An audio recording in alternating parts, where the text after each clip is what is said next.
मित्रांनो, हा आहे all new Samsung Galaxy S25 ultra, जो टेक्नॉलॉजी, परफॉर्मन्स आणि एआयच्या जबरदस्त कॉम्बिनेशन सोबत येतो। चला याचे टॉप फीचर सांगतो जे याला बेस्ट फ्लॅगशिप फोन बनवतात। सर्वात पहिली गोष्ट म्हणजे नवीन बॉक्सर डिझाइन आणि फक्त 218 ग्रॅम वेटमुळे हा फोन आता कम्फर्टेबल आणि प्रीमियम फील होतो। सोबतच याचा डिस्प्ले प्रो स्केलर टेक्नॉलॉजीमुळे 40% बेटर इमेज क्वालिटी देतो, त्यामुळे हा डिस्प्ले उन्हात देखील एकदम क्रिस्टल क्लिअर दिसतो। आणि हो, Snapdragon 8 elite processor, 12 GB RAM आणि 40% इम्प्रूव्ह रे ट्रेसिंग गेमिंग मुळे एकदम फ्लॅगशिप परफॉर्मन्स मिळतो। सॅमसंगच्या S सिरीजचा कॅमेरा अगोदरच भारी आहे आणि आता नवीन 50 मेगापिक्सल अल्ट्रा वाईड लेन्स मुळे वाईड आणि मायक्रो शॉट एकदम डिटेल सोबत कॅप्चर होतात। सोबतच AI powered audio eraser, 10 bit SDR आणि क्लॉक मध्ये व्हिडिओ शूट करू शकता, म्हणजे प्रो लेवल क्वालिटी।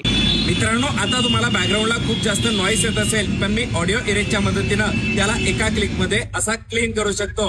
आता एकदम क्लिअर आवाज येत असेल। आणि हो, One UI 7 चे smooth animation, feature pack interface आणि नॉक सिक्युरिटीमुळे तुमचा डेटा सेफ राहतो। सोबतच गॅलेक्सी एआय आता अजूनच ऍडव्हान्स झालेला आहे, कारण 9 ब्रीफ मध्ये पर्सनलाइज अपडेट मिळतात आणि 9 बार मध्ये तुम्हाला क्विक ऍक्सेस मिळतो, तोही हिंदी सपोर्ट सोबत। आणि एआय ऑप्टिमायझेशन मुळे याची बॅटरी दिवसभर टिकते। जर हा फोन तुम्ही आता प्रीबुक केला तर 212 GB च्या प्राइस मध्ये 512 GB वेरियंट मिळतोय, म्हणजे 21,000 रुपयाचा फायदा। त्यामुळे जर तुम्हाला या वर्षातला बेस्ट फ्लॅगशिप फोन घ्यायचा असेल तर तुम्ही सॅमसंग गॅलेक्सी S25 अल्ट्रा नक्कीच घेऊ शकता।